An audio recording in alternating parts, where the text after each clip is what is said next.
অনেক খামার বাইরে একটা কমপ্লেন আছে যে ভাই আমার তো এত পুকুর না, আমার মাত্র একটা পুকুর, এই একটা পুকুর থেকে আমি কিভাবে তেলাপিয়া চাষ করে লাভবান হতে পারবো।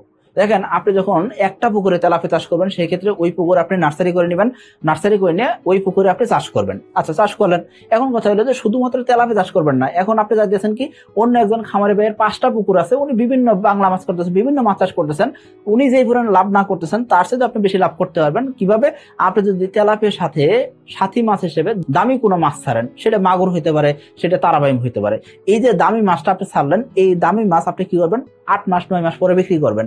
আর তেলাপিয়া একই পুকুরে আপনি 2বার বিক্রি করে ফেললেন, তার মানে 2বার আপনি লাভ করে ফেলছেন। আবার অন্যদিকে এই যে সাথী মাছ যেটা দিলেন, সেই তারাবাইম দিচ্ছেন অথবা মাগুর দিচ্ছেন, এগুলো আপনি 7-8 মাস পরে বিক্রি করবেন। প্রতি শতাংশ জায়গা থেকে 5 থেকে 10 কেজি সাথী মাছ যদি উৎপাদন করা যায়, সেই ক্ষেত্রে দেখেন আপনি 1 কেজি সাথী মাছ যেটা আপনার তারাবাইম যদি উৎপাদন হয় 500 টাকার নিচে আপনি বিক্রি করবেন না, তাহলে 5 কেজি সাথী মাছের দাম কত?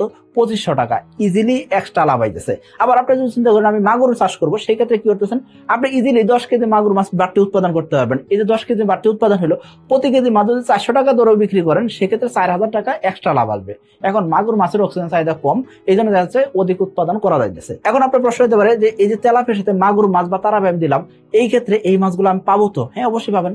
অসংখ্য খামারি ভাই যারা এসে তেলাপিয়া চাষ করতেছেন তারা পাচ্ছেন, আপনি কেন পাবেন না? আপনিও পাবেন। তবে খেয়াল করবেন, আপনাকে এই মাছগুলোর জন্য অবশ্যই বাড়তি পরিচর্যার দরকার হবে, বাড়তি খাবার দরকার হবে, সেটা যাতে আপনি সঠিকভাবে দিতে পারেন। এই দিক যদি খেয়াল রাখতে পারেন, ইনশাআল্লাহ আশা করা যায় তেলাপিয়ার সাথে সাথী মাছ দিয়ে এক্সট্রা লাভ আপনি করতে পারবেন।